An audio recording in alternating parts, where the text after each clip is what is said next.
Hey guys, Stream here again. This is me with if Deku was the Wolverine. Before we begin, I want you guys to know, well, I just finished moving, so I'm going to probably have scattered or not constant uploads for a little bit, because I don't have Wi-Fi yet. But before we begin the story, I would like you guys to either like, subscribe, or just leave a comment. If you don't want to do either of those, turn the volume down and watch for 5 minutes. That way I get some recognition, at least. Also, if you guys have chores or just any daily tasks to do, go do that. I'm meant to be listened to, not watched, because I can't edit. Okay, but now let's begin. In this one, Midoriya is born same year as All For One. Midoriya's parents are just random nobodies, and by the time Midoriya is about 6 years old, his quirk was recognized as a powerful one due to the fact that he had a high regeneration factor. With this, they would take Midoriya into a government facility, and they'd test on him using his DNA to more or less enhance medicine. Because the fact that, well, he regenerates from almost anything, he has immunity to certain levels of poison, and he's immune to disease in general. But while Midoriya is encaged or just captured, he would be trained by, well, the Japanese military. But also the fact that Midoriya is, well, in this one, his parents are, his mother's Japanese, his father is Canadian. His father was just in Japan on a trip. Midoriya is a recognized citizen of both countries, so both countries trained Midoriya, sending him back and forth to train, and he really ever got time with his family. By the time Midoriya is 14, though, they basically recognized him as a threat to every country he'd be in. He knows too much, he's too strong, and honestly, they ended up listening to a skeleton that made him basically unkillable. One way they thought he could die is if they were to, well, severely damage his spine, which would paralyze him for temporarily, or just, cut his head off so his body couldn't regenerate from the neck down. His brain couldn't send the signals to regenerate. But honestly, what they did to a skeleton made it damn near unbreakable, so his head is going to stay on and his spine's not going to crack. So Midoriya is now kind of just a threat to most forms of government that he's aware of.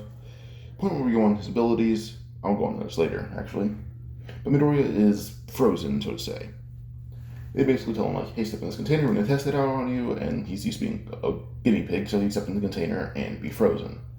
He didn't know he was going to be frozen, but he was. And he didn't usually smell lies, but this was an actual thing, like, hey, we're going to test this. He just didn't know that the test was going to work and be forever. So he's frozen, and then a few decades later, or a few centuries, probably 8 centuries later, or a century and a half, Midoriya is unfrozen after the government Japanese government came with their own ideas of we should unfreeze him, as they realize he's probably not much older than 13 or 14. So he's unfrozen, and he's told about what year it is and all that. Midoriya would unsheath his claws, and he yells out in pain. Now, it already usually hurts him, but the fact that his wounds are kind of frozen shut, not his wounds, but his slits were frozen shut, it was excruciating for him. As this, let's say he's 13 and a half, it gives him about 6 more months of training, but also adjusting to the new Japan. In fact, Midoriya is basically a government agent. He basically asks for updates on everything around him, including All For One, which is where he meets All Might.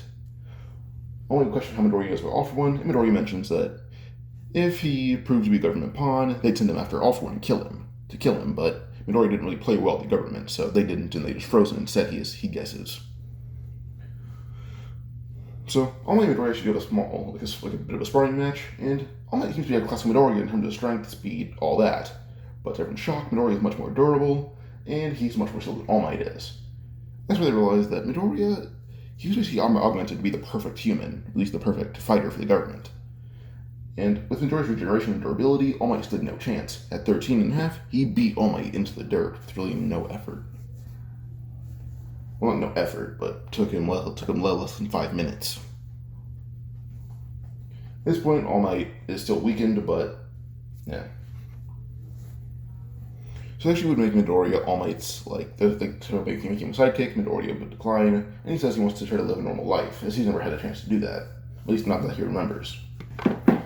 So this does make them a little bit annoyed, but they agree. And they send Midoriya to his last living relative, Inko Midoriya. Inko is his great niece. which he asked Midoriya had a sister or a brother. Who knows? He doesn't know. But Inko's his niece. So Midoriya would get to know Inko, and she raises him as, well, how smart he is. He can't really be his mother. She treats him more like a younger brother. Midoriya's in middle school, where Bakugo does try to pull around Midoriya, like Midoriya. Well, one, in Japan, he lived in Hokkaido, so he had an accent from that already, but also he spoke multiple languages, one being Canadian, which was another accent on top of this. When he spoke Japanese, it was kind of weird to Bakugo, and he made fun of it. Plus, Midoriya's Japanese is over 100 years old. It's either outdated or just not recognized as proper for this era.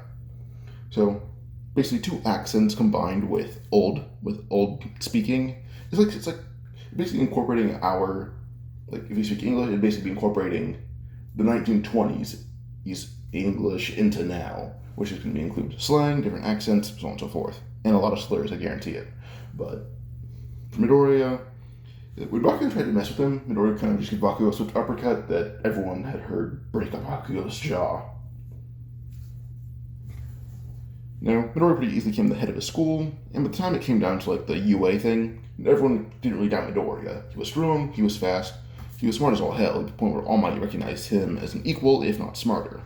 The only person that All Might knows who could probably be smarter than Midoriya is either going to be Nezu or All for One, but even then, that might be pushing it. But we get to Midoriya when he is in, when he's in the 10 months of training. All Might plans giving him one for all, and this time Narai isn't really picky about it. He's more like, alright, I understand that. Plus, Midoriya, she mentioned, like, there's a theory going around that quirks over the years, Midoriya was around during the beginning of the quirk theory. So he talked about it, and All Might and him study it, and they realized, like, if Midoriya were to get one for all, he'd probably die before he even reaches 20. Which is saying, because Midoriya was like 18, 19. So this only actually asks Midoriya should he be able to have it. Midoriya believe it says, if it decays your body, who would really care? His body would just regenerate from it. So affecting Midoriya's body, well, one, even if he's not ready for it, his bones wouldn't shatter, he'd be fine. So if Midoriya can get off infected, one, his bones would be intact. Midoriya's bones would be intact. And two, he'd just regenerate from any damage his body would cause, regardless. So, like, yeah, his body would decay from the quirk, but he'd also heal from it. Move like one for boost his quirk in general would basically give him, well, sharper claws, stronger body, and a higher regeneration factor. So basically imagine slightly weaker Wolverine with one for all, which actually does make Midoriya contend the actual Wolverine with one for all now. At least with the base strength portion of it. Every 10 months, Midoriya would basically learn to use one for all, and he learns the basic Wolverine arsenal. Pause. Alright, so by the time Midoriya is done with the 10 months, all of his abilities are certified as being able to regenerate from anything. Well, not anything, but now basically anything. Immunity to certain levels of poison, immunity to disease in general. He can see about 5 times better than the average human, plus he has night vision, but on top of that he has super hearing and instant recognition, which allows him to recognize people's scents, but also recognize if they were sick, if they're poisoned, or if they're just lying in general. He has super strength, and in his base state without using one for all, his strength is already about half of what 100% one for all is, which allows him to contend All Might to a decent degree, until All Might goes all out, which is where All Might would beat him. But Midoriya using about 10% of one for all plus his base strength allowed him to basically become the physically strongest character in the verse.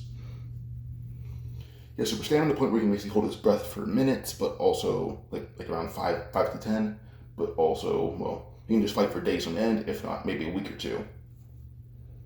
He has peak agility plus enhance, and then his reflexes are the same, plus he's a pretty good acrobat. He has resistance to a lot of elements, such as, rains, storms, snowstorms, all that. He ages slowly. He can communicate with animals, but only on an emotional scale, where he can sense their emotions, and he can convey his intent to them. He can't directly speak to them or control them, but he can talk to them, kind of. He has his claws, which are adamantine, plus his adamantine skeleton. He's a master tactician, master martial artist, expert marksman, expert swordsman, and he's a pretty skilled mechanic as well. He can speak a lot of languages. All Might hasn't found one he can't speak yet.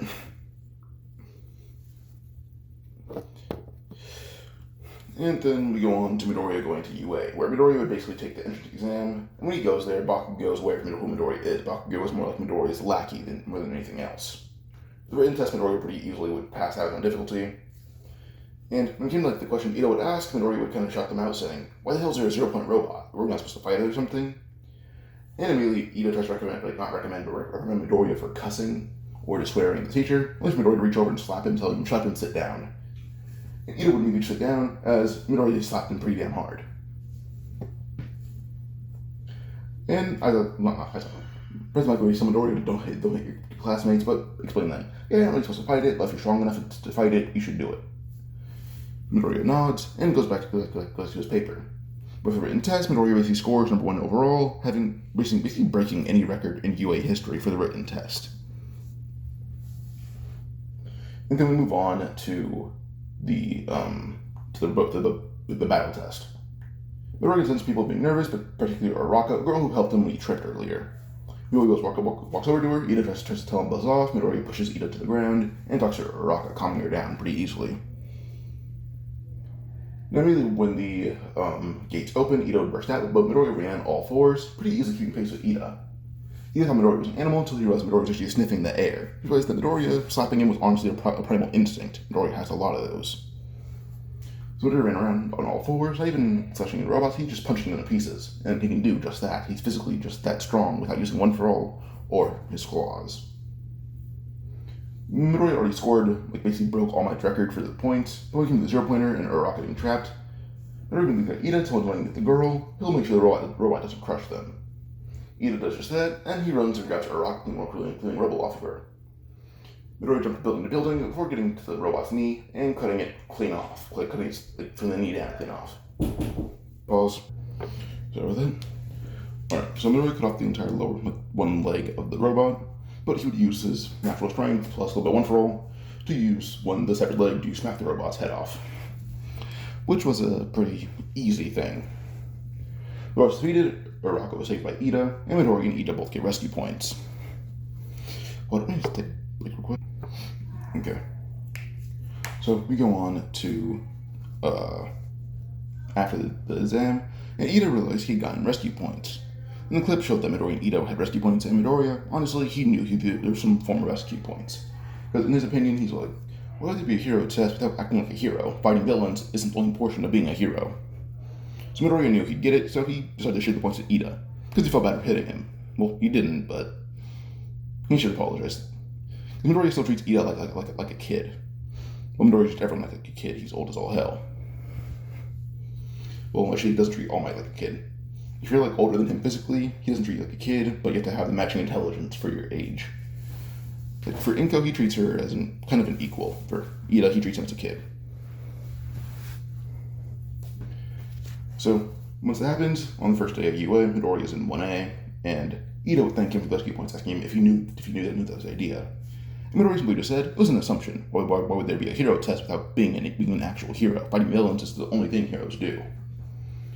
Everyone froze, realizing that made too much sense, and it was only common sense.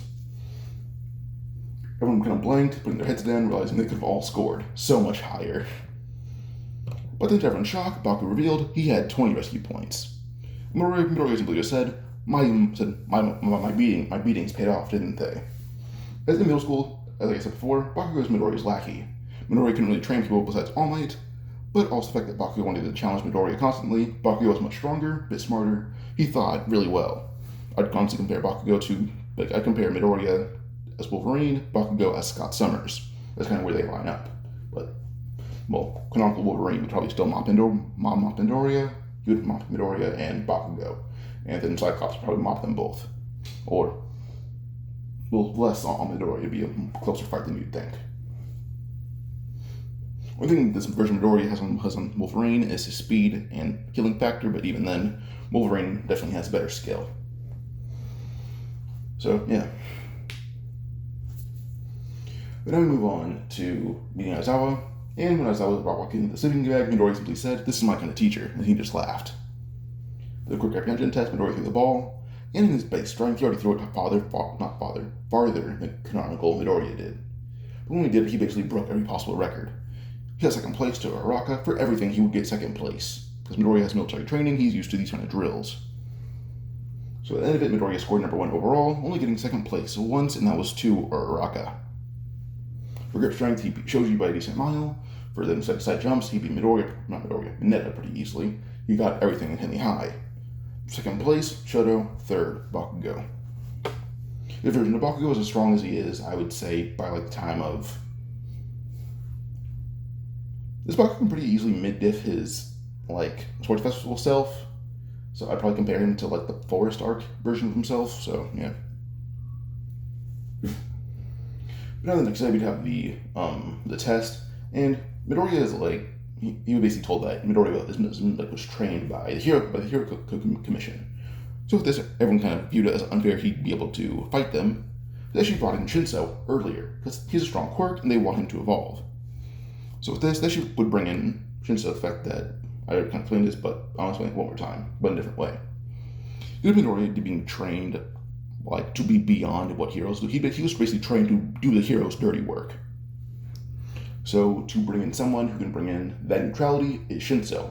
He's part of 1A now. But he's also like Aizawa's side project at the same time. So for the whole Bakugo and Ida versus Uraraka and Shinso, they're basically doing this. Once Midoriya reads Shinso's sheet, he immediately tells everyone Bakugo's gonna lose. He's too hot-headed to not reply. And everyone's like, he didn't seem hot-headed around you, and Midoriya just says, because they beat his ass on a daily basis. Of course he's not.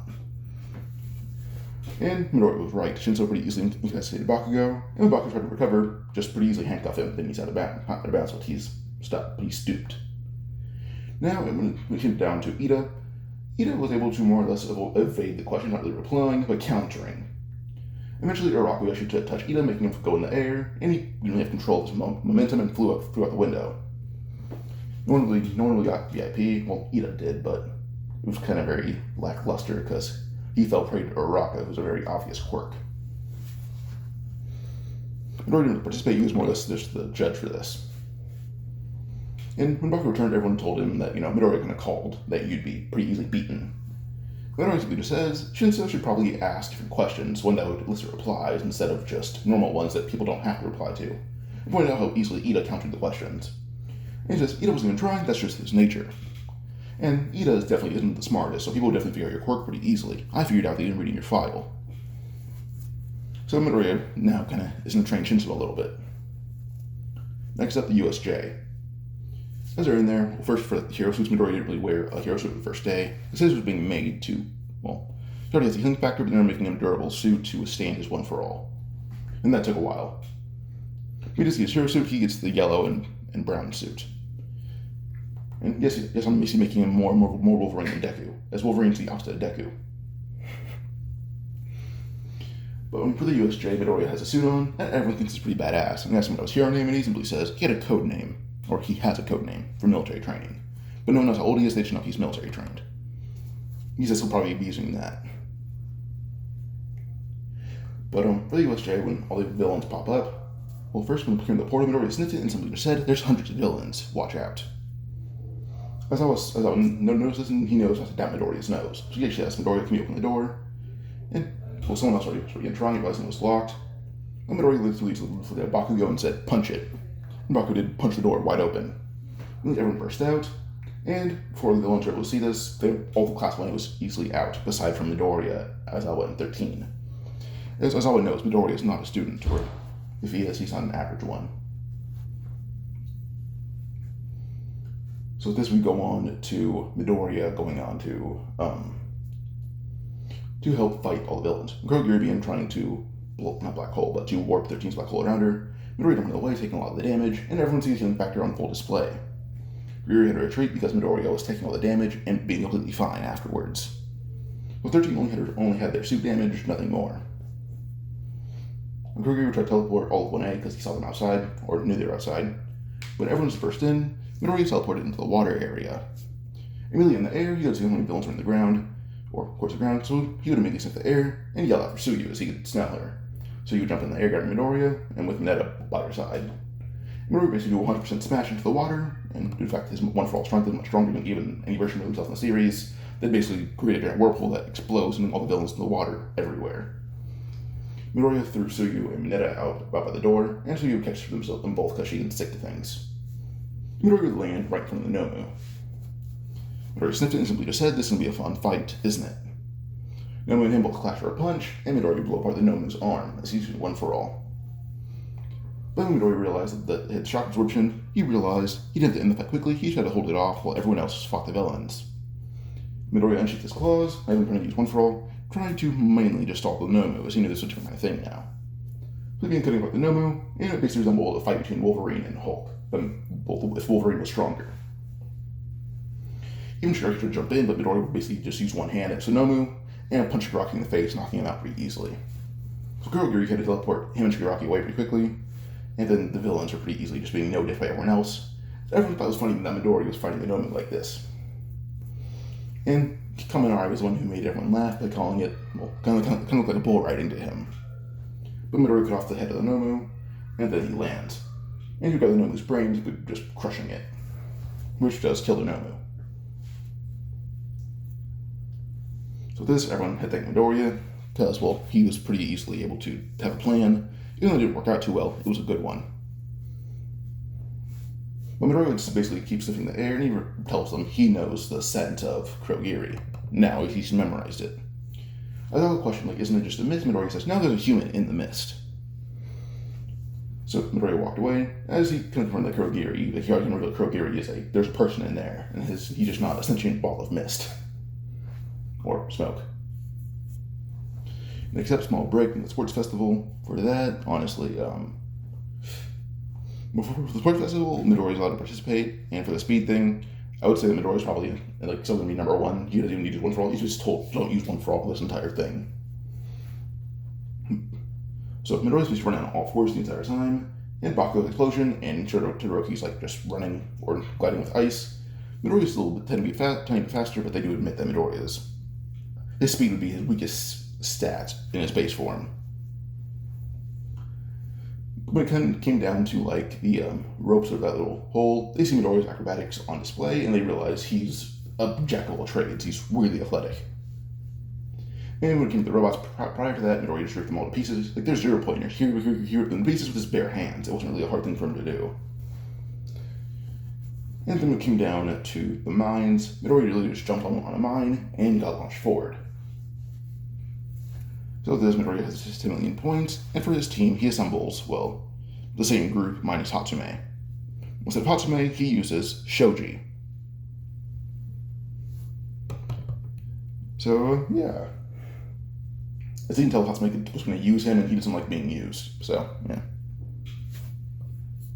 Now, Midoriya is able to pretty easily keep the 10 million points, and I would say by the end, they probably make it directly and tells me, we don't need to focus on taking other headbands, literally just focus on keeping the one headband we have. And they do just that.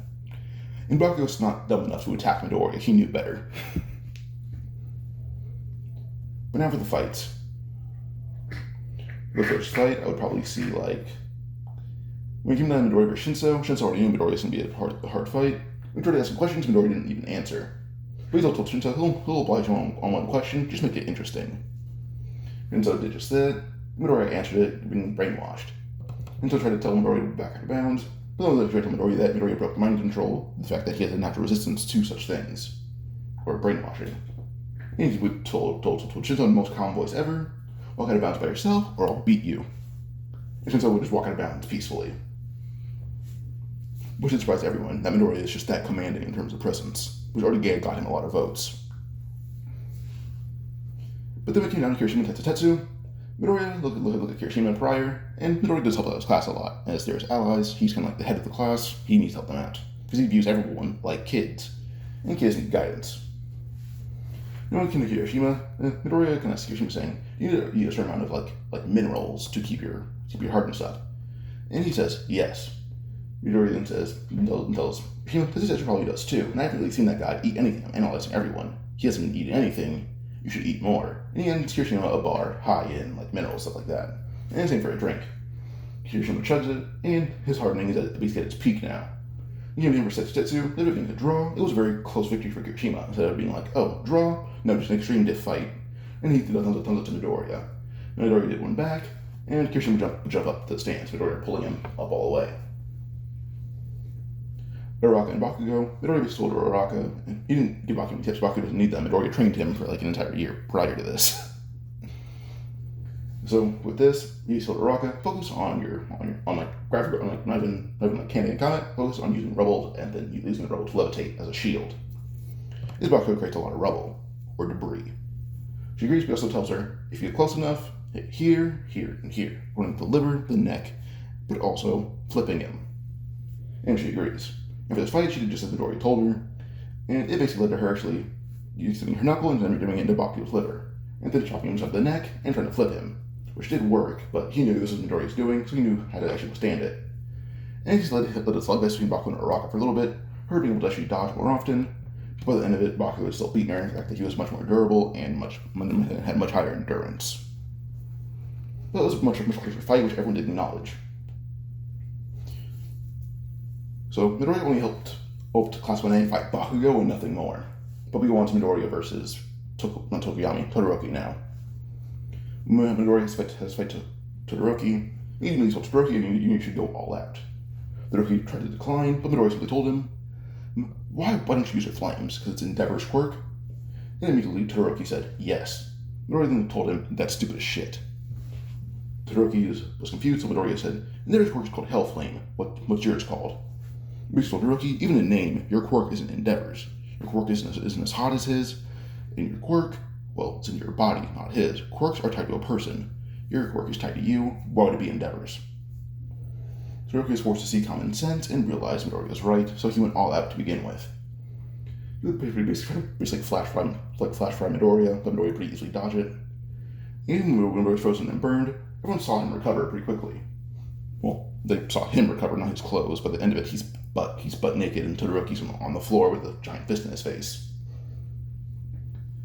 Now, Todoroki wasn't knocked out, but Midoriya had two claws by the side of his head, and one going to his chin. And he just told Todoroki, you should quit. Todoroki did just that, and Midoriya would walk away. But as I would jump down, handing Midoriya a new uniform. Midoriya just put on the pants, told everyone he didn't need anything else. The rocks don't hurt his feet, and, well, the shirt's kind of restricting. And we keep moving until we go on to the final fight, which is Midoriya versus Bakugo. Bakugo would go all against Midoriya, even using the massive explosion, but Midoriya would just tank it to the face, and everyone sees Midoriya walk out of it, half of his body having the skin burned off, which does scare everyone until they see it fully recover. Midoriya would actually slash Bakugo a few dozen times, using only one claw each from the middle, but at the end of Bakugo's body is covered in slashes, even one a little bit on his face. Bakugo tells Midoriya, thank you for even acknowledging his power, and Midoriya just told him, I'm not acknowledging your power, I just don't like how arrogant you are. And he would just give Bakugo a giant right hook to the jaw and breaking it once more. Because he broke it the first time that he properly fought Bakugo. So this, Bakugo would be given to Heavy Girl. Her kisses doesn't really fully heal the scratches, leaving him with a few scars, but his broken jaw is mostly fixed. And then for the other thing, Midoriya does go with Gran Torino. And Gran Torino is aware of who Midoriya is. They don't really train, they kind of just talk and eat food. And then we go on to the Nomu thing.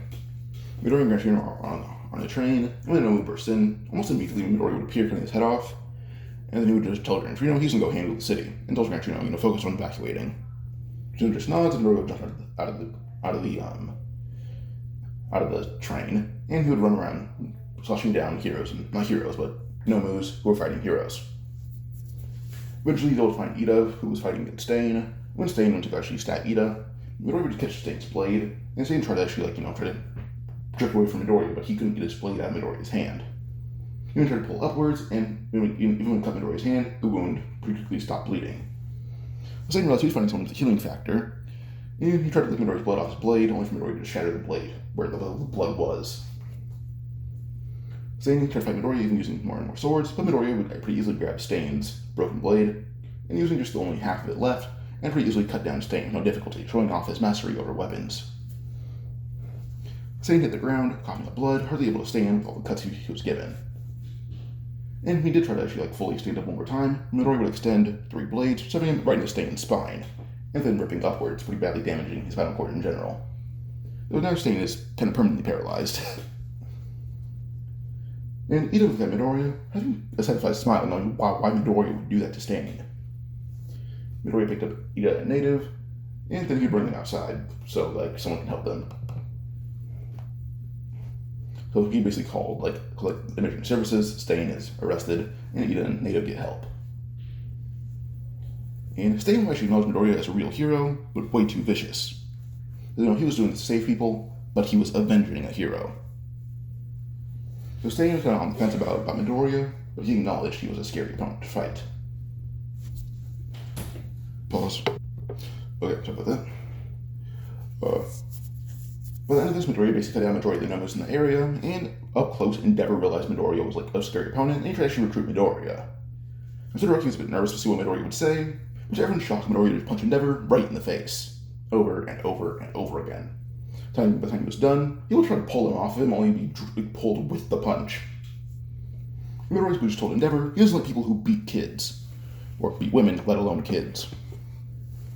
And on the building, we actually see Dabi nearby watching this. If you guys wondering why Dabi's here early, literally Shigaraki and all of them were recruiting much earlier on due to the fact that Midoriya pretty easily bitched Nomu, and he wasn't even All Might.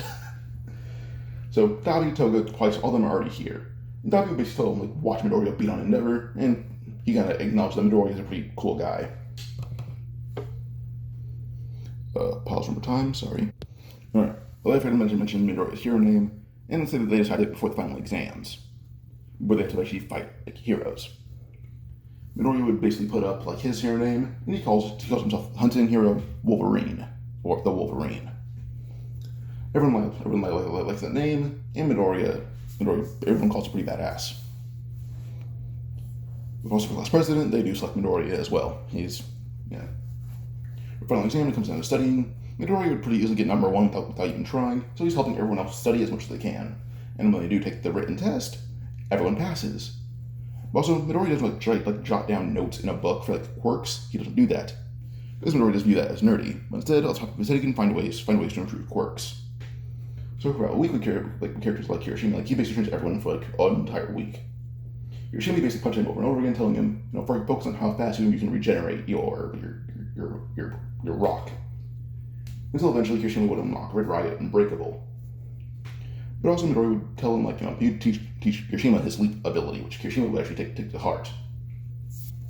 It was like if Hiroshima would learn to stack his rock in one certain place, making his hands sharp, but also heavy. Hiroshima can lift them as well, though. With Sato, all he did was teach Sato to endure more and more sugar, until the point where his body would have the normal effect, with triple the sugar. With Bakugo, he gave them the force training that he already did in canon. Everyone basically gets their upgrades much earlier on, because Midoriya can teach them how to unlock it earlier. The point when they do fight the heroes and all that, everyone gets insanely close, or the fact that majority of them beat their hero. The only people who probably don't beat their hero is Nezu against Mina and Mina and Kaminari. And literally, the fact that Kaminari short-circuited, but he was one room away from Nezu. So with this, by the time it goes down to the end, also by the way, Midoriya versus All Might, All Might knows how that fight would go, and basically tells everyone Midoriya's having a private exam later, and they all understand why. He's a whole different league from them. And it's really just him versus the entire UA staff, which he does pretty easily win, but he did have a decent amount of bullets lodged in his head from Snipe. Including as I was trading on his quirk, which did actually almost kill him for a second, but knowing that he hit the ground and got back up, he would knock out All Might right on the spot to try to walk over and help him, only to have his jaw shattered. For the force test, literally no one's in trouble. Even when Momo realized, there's no one from 1A here. Momo had to realize, he was kind of the only bad egg in 1A and 1B, and 1C. Also, Shinso. He's the one who took Midoriya's spot with Bakugo. So, yeah. Then we go on to the force thing, and Midoriya is helping people train. But he specifically wanted to focus on Tokuyami. When Tokuyami would find a dark cave, Midoriya should be punching into the cave, making it darker and darker, to the point where there was no sense of light. Midoriya had night vision, so he could see Tokuyami pretty clearly, honestly. He would actually fight Tokuyami constantly, using 100% of Dark Shadow, until Tokuyami actually had decent control over all of Dark Shadow. But where Tokuyami is stronger than most versions of himself in the entire story until he goes out of control, which is where he excels. But even then, that's stronger than any version of himself in the canonical story. So, yeah. Pause real quick. By the way, I'm going to be covering 2 movies for My Hero after this, just because I forgot that one of them should be before this, but yeah. We have for the first training, Midori focused on Tokoyami mainly, but also Mina and Kaminari, because those were the 3 who were the closest to losing. Well, not those 3, just those 2, but Tokoyami is more the set. Midori is more intrigued by him. However, for Shoji, Midori did train him a lot, but it's mainly just with weightlifting, so yeah. Now, from the villain's attack, though, Midori was the one who found Koda. When Muska tried to actually snap Koda by the head, Midori literally just grabbed Musketeer's arm and just snapped it immediately. Grabbed his hand and just crushed it. Muska jumped back, trying to realize, what just happened in an instant. Well, he relooked at Midoriya, he realized his mask was gone, too. Midoriya pretty easily took off his cloak, broke his hand, and his mask, all in one motion. Now, Muska realized he was dealing with someone that, he kind of memorized the sheet and realized Midoriya was, the highest tier of threat. And he memorized on part of the paper, Midori was put as an all-might level threat. Muska tried to back away, or at least get ready to go all out. Well, he took one step backwards. Midori appeared in front of him and told him, "Hey, you lost one eye, right? Why not both?" As Midori would rip out his prosthetic, but also use one finger to gouge out his good eye, pulling ripping it out of his skull. Muska jumped back, holding his face, but then immediately Midori would just lay into him using brute strength alone, and that knocked out Muscular in 3 hits. Midori basically told Koda he's gonna jump all the way to the camp. And Midori would do just that before landing right in front of Mandalay, who's fighting. Well, not Mandalay who's fighting, but Mandalay was trying to defend the Zunjin Spinner. Spinner saw Midoriya, and Midori would immediately just glare at him and flex his bloodlust, which was even more greater than Stain's. So he immediately made Spinner pass out, and Magna tried to back up, and Ragdoll took advantage of that, jumping up and just one-shotting Magna, who was off guard because of Midoriya. So this Midori down Koda and simply just told Mandalay, tell everyone to fight, or if she doesn't, he'll do it. Midori walked into the forest, where Aizawa was already helping fight people like Mustard, who were pretty easily incapacitated for Tetsutetsu and Kendo. With the Nomu chasing Momo and Awase, Momo actually used her weapons knowledge as Midori taught her to create weapons and how to use them. She would use a katana and cut down both of its arms. And outside the fight between Momo and the Nomu was a pretty close fight. But it goes on for most of the time until Midori would arrive and basically just throw it through the forest. But no, Momo mentioned she put a tracker on it, so yeah. But Midori walked through the forest before finding Dabi, and Dabi tells him he's not going to fight him. But Midori sniffed the air and noticed that Aoyama is nearby. I don't know why I thought of Mineta. But he could tell them that Aoyama was up to something, and Dabi knew he was there. Dabi could tell Midori found Aoyama, so he tried to actually burn him, only for Midori to grab his arm and just knock him out right then and there. By the time that all of the people were retrieved by Kurogiri, who did it much earlier, Michi allowed Midoriya to miss Bakugo, he didn't get a chance to save him yet. Tokoyami, on the other hand, almost killed Compress. So Midori realized that everyone was gone. Not everyone, but all the villains, including Bakugo, were gone. Midori kind of laughed, which should surprise everyone. He simply just said, Bakugo by now had surpassed a majority of the top 10 heroes. Those villains don't stand a chance. As Midori was right, Bakugo did surpass the majority of the top 10 heroes. He's very close to awakening his quirk. So when Bakugo is being held, immediately the moment they're able to hear him speak, he just tells them he's going to kill them all. Shigaraki tried to taunt him, when Bakugo would actually rip out of their restraints and punch Shigaraki in the face and then flying through the door. All the heroes had already arrived to at the base when the door is broken down by Shigaraki being sent flying through it. They see all of the heroes. And Midori is the one who's in front of them all. But suddenly, all of the people are taken away, but except for Bakugo. All the villains are, but Midoriya he already knows where they're going. Midoriya just tracked Bakugo, and everyone else was waiting by the base. Or not all everyone, but a few people were. Mainly All Might. But the Nomu base, that is. So Bakugo would just be told to go home. He asks why. Midori says, you don't have a hero suit on, we can't risk your identity. He just shrugs and goes home. But at the Nomu base, Midoriya would basically find all of the Nomus around, or not Midoriya, but all of them would. Cutting down Midoriya the Nomu that he can, while All Might all for one fight. Now, as they fight, All Might hasn't really lost any of his power at this point, or hasn't really lost it. When he came down to the Sledge villain, yeah, that happened, or actually probably didn't. Bakugo's pretty powerful, honestly. Well, even if it did happen, he wouldn't have lost it, so, yeah. So either Bakugo beat it himself, or All Might didn't lose it. So that's one thing. He never did lose power from that. USJ, Midoriya handled it. He was fine. Then, basically all things that make All Might lose power, he didn't do. So with this, when he fights All For One, he beats him a lot easier, to the point where his members of One For All are much stronger. He has a few uses left of One For All. So he beat All For One by himself. But Midoriya actually asked All Might, should we kill him? And Midoriya would extend his claws. All Might said no, but Midoriya had another idea. And as he would pick up All For One by his neck, and with a small squeeze of about 2 fingers, everyone heard a loud snap. You got All For One, who was able to talk, but he could not move. And everyone would be shocked that Midoriya did that, to a villain. These people said he's gonna kill him, but even sheer villainy isn't gonna be his thing anymore. As he walked away. But after this, we go on to 2 My Hero movies.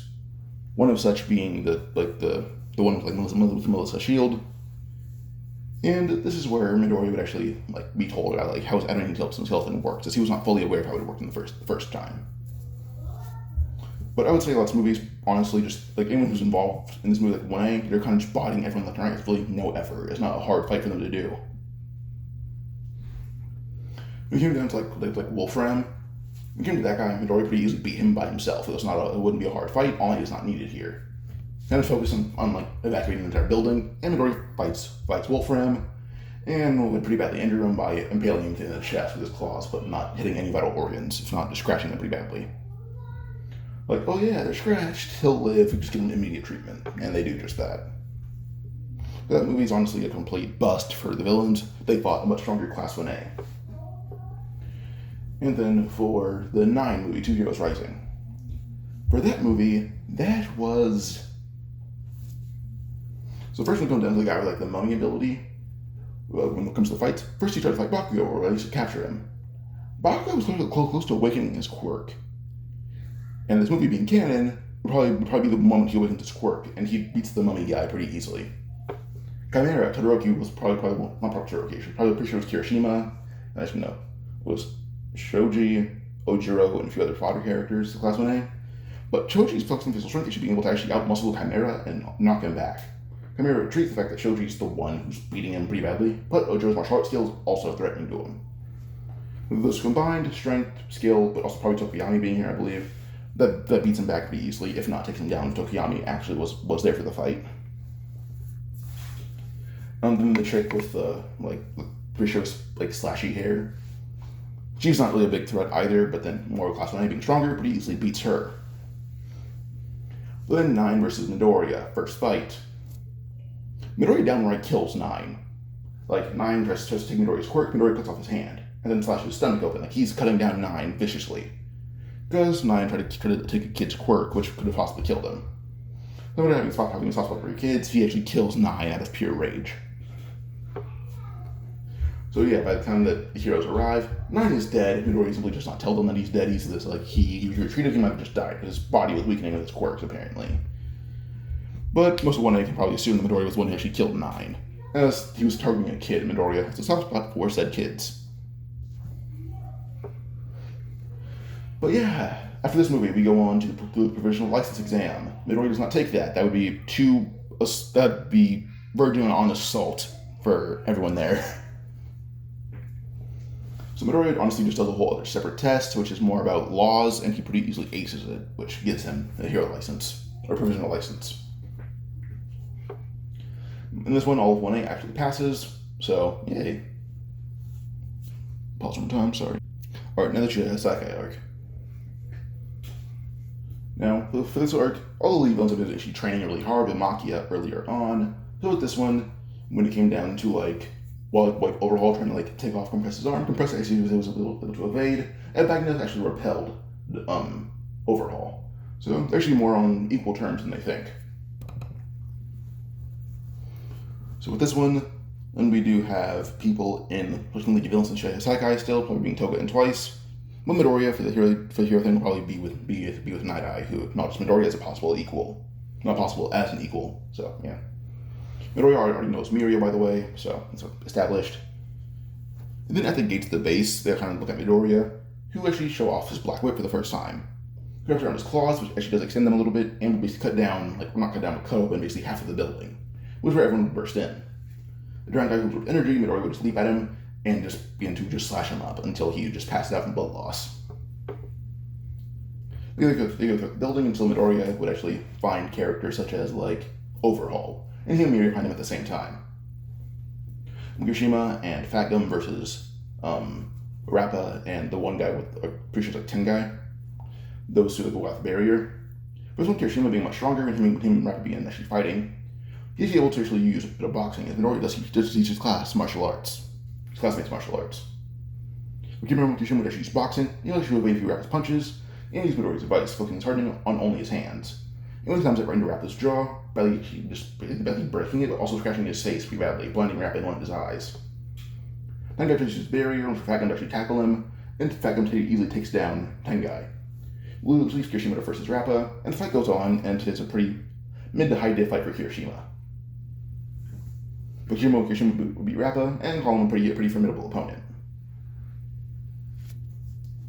And then we end up seeing Amajiki fight the same guys, which doesn't go much differently, to be honest.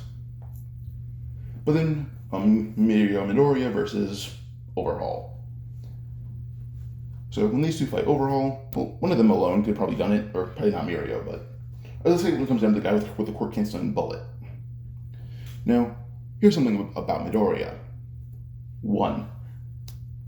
Well, his body, like the Logan's a mutant, would probably allow Midoriya's body to actually have his quirk DNA-wise, so probably can't tell his quirk still, but his body, with its regeneration factor, constantly produces new cells. So either this bullet would work on him, or it'd be not really too effective. Like, it cancels out, like, it'd weaken his body, but not really destroy his quirk.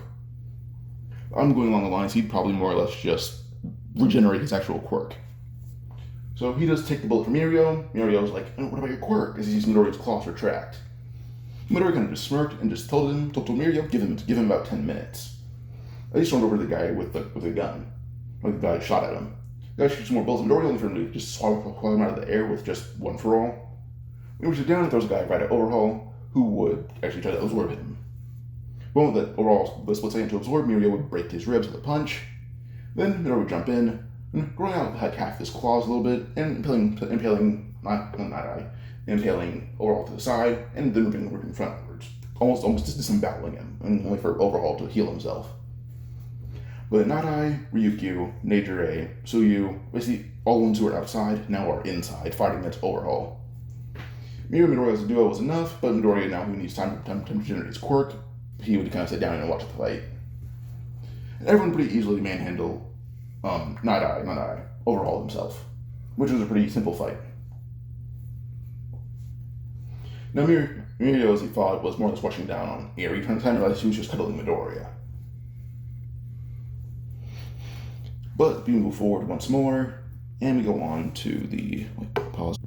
Mirio, of course, doesn't happen. It's literally only Kami, and that's about it. So yeah. But for the UA festival thing, for Gentle and all that. Now, when it comes to Midoriya versus Gentle Criminal and La Brava, well, Midoriya is pretty easily being Gentle and difficult. Like, he's quite literally probably either cutting through Gentle's quirk or not really being too affected by it because he's just that smart on his feet. Fight goes, takes a half the time. Midoriya arrives at UA. That's not really an arc. It's more or less just some dummy trying to fight probably the smartest guy in the world. Not the smartest guy, probably the smartest tactician or smartest fighter. But probably the smartest fighter in the world. So yeah. Pause one more time, sorry. Now for Endeavor's thing versus the Nomu. Honestly, not much different. Only thing different about Endeavor is that he started his redemption journey earlier when everyone saw him being beaten up by a 15-year-old for abusing children and women.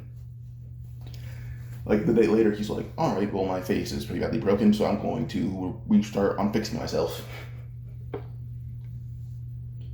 And then after that, we'd have shit like the Endeavor Agency arc, which honestly, not much different. Unless anything, like, Midoriya would just be...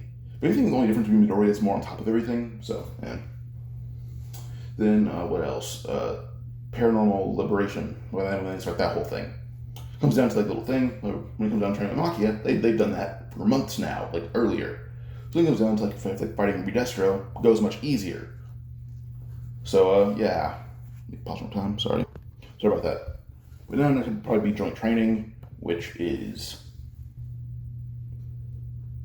I don't know what you want from me. Midoriya wouldn't be allowed, so it'd be Shinso on one side of 1A. Literally, that's it. Like, Midoriya can do a lot of this stuff because he's too strong.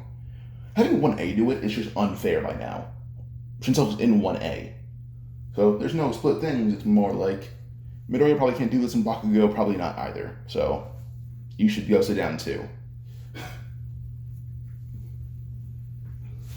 So anything if Midoriya and Bakugo can't do it, Shinso will be the one taking their place. And then 1A pretty easily dominates the hero court or the joint training fights, which shows how strong they are due to Midoriya's tutelage. But then the war arc, yay. So, coincidentally, the fact that Midoriya is also a quote-unquote animal quirk user, him and Mirako are the ones who actually would raid the base fighting all the Nomu, and she actually acknowledges Midoriya's power. She admires him. So her and Midoriya pretty easily go through the base, with all the Nomu pretty easily killing them all, Midoriya doing most of the killing himself. Mirako isn't really as badly injured, so they're able to escape her down an arm, but that's about it. So Midoriya then makes his way over to, he kind of looks around playing the fights, and he would basically realize that, Mirio is on his way to help fight against Shigaraki, so he decides he's going to go help fight against Omakia, as he doesn't think Kirishima and Momo can handle it. On his way there, he arrives pretty quickly, and begins cutting down Makia's legs, or his ankles, his Achilles mostly. This does pretty easily weaken Makia, and in the midst of him being like, damn, I can't stand, Shima would harden his fist as much as he can, bring a giant club, and impaling Makia through the eye, which has blinded him. At the same time, Mom would jump up using the sword she could create, and using her new skills to slash apart Makia's other eye, blinding him. And we see Midoriya in the air, but it brings claws down, and we just cut to the ground where Midoriya is standing on Makia's no longer connected head. Midoriya focuses on fighting other villains here until he goes to the forest where he would find Midnight about to be killed, saving her as he smelled her in danger. At least it's Midnight, who is just down like an eye now. And then we move on more until we get to Midoriya fighting Shigaraki. So Midoriya arrives to fight with Shigaraki, and he's pretty easily bodying everyone. But when Midoriya arrives, he's immediately ready for this is going to be a hardest fight of my life. When Midoriya touches him, he dodges, biting Midoriya's arm, but Midoriya would pretty easily just basically burst one for all from his arm and blow apart Shigaraki's jaw. Then Midoriya shows off his use of one for all. He doesn't really use it too often in a fight, but he does train with it very often. Midoriya shows off Black Whip, Fajin. He basically shows off every ability except for the first user, not first, that's second user. The only ability he does not use right now. He uses all his abilities plus his own quirk to basically no-diff Shigaraki. It wasn't really a hard fight. He was assaulted horribly. So they beat Shigaraki and actually detain him, or try to until Nomus jump them and take him. But when you get down to characters like Endeavor and Dabi, and Todoroki versus that little thing, Todoroki's much stronger to the point where he actually outlasted Dabi and Endeavor in terms of flames, so that was a pretty easy thing for him to do. For the Vigilante Deku arc, honestly, Deku's not vigilante. He's just more like, I'm going to go on patrol and do my own thing for a while. So he didn't leave 1A. He literally his entire thing is like, I'm going on patrol. So he's on patrol with All Might, who's in the robotic hero suit now. And it's actually based off some of Midoriya's bones. The suit is damn near indestructible. So him and Midoriya are kind of a duo going around as a recon or investigation. And when it comes down to Lady Nagant, Midoriya just talked her down and she joined UA. And then it comes down to other things such as all the things Midoriya commonly does, he just does in less effort. You can go on to what about to Midoriya 1A. It doesn't happen. They're all powerful, much stronger than canon. Baku already awakened his quirk by now. Sure. It does not matter. Midoriya would still body them all with no difficulty. Or not no, but low difficulty. The fight with Shigaraki versus Stars and Stripes. All Might joins that fight, and they beat Shigaraki, almost arresting him again, but All For One would arrive, his spine being fixed, and he would try to seek revenge on All Might, only for him to realize he can't break through All Might's suit that easily, and Stars and Stripes retreats with with All Might, who was met by a Midoriya on one of the jets. And then back at UA, Stars and Stripes says that she'll stay behind to help them fight Shigaraki and All For One. But wait, was wondering about Aoyama. Midori was honestly waiting for him to come clean, which he did pretty early on. So everyone's aware of who the traitor is. He just didn't leave UA. So now we prepare for the Second War, which Midori focused on training everyone else a lot more intensely. And by then, all of 1A, and mostly, not all, but I would go over like Bakugo, Uraraka, Mina, Kaminari, Tokoyami, Kirishima, Mirio, Neijire, and a few other like just not no name but more powerful members, all looking their quirks. So for the war, Bakugo at this point is already on like he probably bodied canonical All For One. This original All For One's enhanced by a lot more. In fact, he had to prepare his spine, which would involve adamantine now. But this version of Bakugo is still a decent fight for All For One. And then Midoriya fights Shigaraki, so we just tell Shigaraki he's going to kill him. Then Todoroki versus Dabi. That's honestly only Todoroki fight. He doesn't really need any help for this fight. Only twice is alive. He definitely no need to kill him. Midori literally knew how to play in this fight without causing much death aside from Gigantomachia. Twice is in this fight, but Neijire having your quirk awakened would probably basically blast away all the clones with no difficulty. So, yeah. But again, Midoriya versus Shigaraki. And then Charizard starts joining the fight.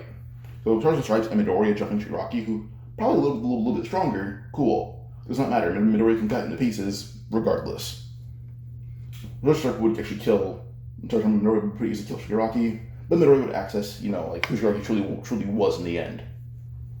So Shigaraki is killed. All For One has no vessel. So now All For One has to fight literally everyone now because his army was just no-diffed by a bunch of high schoolers and a few heroes. Everyone fights All For One. Charizard is the one who fights him first, and he does kill her. But she planned for that, and her death was more or less just to destroy his quirks, which she is doing pretty quickly. All Might jumps in, and using his suit, but then Midori would jump in as well, along with 1A, and they jump All For One. And All Might was one who does the finishing blow, impaling All For One through the chest with his fist. So they kill All For One as well, and this is more death that heroes have caused in a while, but it was necessary. So All For One killed, or not All For One, All Might killed All For One for his master, and Midori would kill Shigaraki just to make sure All For One can never come back. This basically would end the MHA series.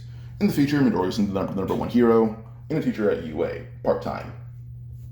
Number 2 hero is Bakugo. Number 3 is Tokoyami. Number 4, Todoroki. And, yeah.